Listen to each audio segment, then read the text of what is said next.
నాగర్ కర్నూలు జిల్లా బిజినేపల్లి మండలానికి చెందిన ఓ వ్యక్తి తన స్నేహితురాలితో కలిసి గత మే 15న నాగర్ కర్నూలు జిల్లా కేంద్రంలోని నల్లవెల్లి రోడ్డులో గల ప్రధాన రహదారిపై కారు నిలుపుకొని కారులో భోజనం చేస్తూ ఉన్నారు.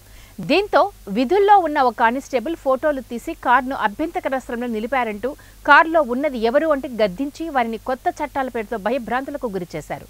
10,000 రూపాయలు ఇవ్వాలని లేదంటే కేసు నమోదు చేయిస్తానంటూ బెదిరించాడు. చివరికి బాధితుడు తన వద్ద ఉన్న 2,000 రూపాయలు కానిస్టేబుల్ స్నేహితుడి ఫోన్పేకి ట్రాన్స్ఫర్ చేశాడు. అనంతరం కొద్ది రోజుల క్రితం ట్యాబ్లో తీసిన ఫోటోను మళ్లీ చూపెడుతూ బిజినేపల్లి మండలంలో నివాసం ఉంటున్న అదే పోలీస్ స్టేషన్ పరిధిలో పనిచేసే మరే కానిస్టేబుల్ బెదిరింపులకు పాల్పడ్డాడు.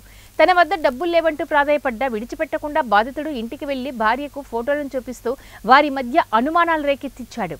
ఇప్పటికైనా డబ్బులు ఇవ్వాలని లేదంటే సోషల్ మీడియాలో ఫోటోలు పెడతానంటూ బెదిరించాడు. చివరకు బాధితుడి భార్య పురుగుల మందు తాగి ఆత్మహత్యాయత్నానికి పాల్పడింది. అనంతరం భర్త కూడా ఉరి వేసుకుని ఆత్మహత్యాయత్నానికి పాల్పడ్డాడు.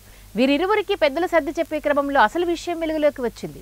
ఈ సంఘటనపై ఎస్పీ వైభవ్ గైక్వాడ్ రఘునాథ్ విచారణ జరిపి ఇద్దరు కానిస్టేబుళ్లు గడ్డం రామచంద్రయ్య, చిన్నయ్యలను సస్పెండ్ చేస్తూ ఉత్తర్వులు జారీ చేశారు. చిన్నయ్యకు ఈ వ్యవహారం పట్ల సంబంధం లేకపోయినా డ్యూటీలో ఉండటంతో సస్పెన్షన్ వేటు తప్పలేదు.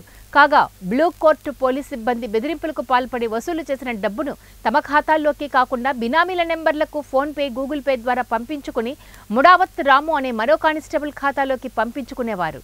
మరలా ఎంక్వైరీ చేసి శాఖాపరమైన చర్యలు తీసుకుంటామని సీఐ కనకయ్య గౌడ్ తెలియజేశారు.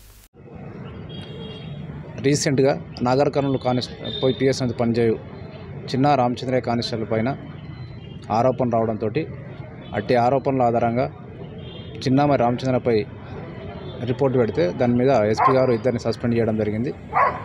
అటు సస్పెన్షన్లో భాగంగా ఫర్దర్గా ఇంకా ఎంక్వైరీ చేస్తూ ఉంటుంటే అందులో రాము కూడా పాత్ర ఉన్నట్టు తెలుస్తూ ఉంది. ఇతను కూడా బ్లూ కోట్ కానిస్టేబుల్.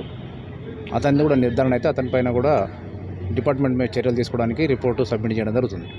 సరే, రాము అనే వ్యక్తి చిన్న పేరుతో వసూలు చేశారంటారు అంటే ఇంకా అది ఎంక్వైరీలో ఉంది కాబట్టి ఇప్పుడు చెప్పలేము. ఫర్దర్ ఎంక్వైరీలో తెలిసిన తర్వాత డీటెయిల్గా చెప్పడం జరుగుతుంది. చిన్న పాత్ర లేదంటారు కదా సార్? అది ఎంక్వైరీలో ఉంది. ప్రస్తుతానికి అతని మీద రిపోర్ట్ పెట్టాము. అతని మీద అయితే డిపార్ట్మెంట్ యాక్షన్ తీసుకున్నారు.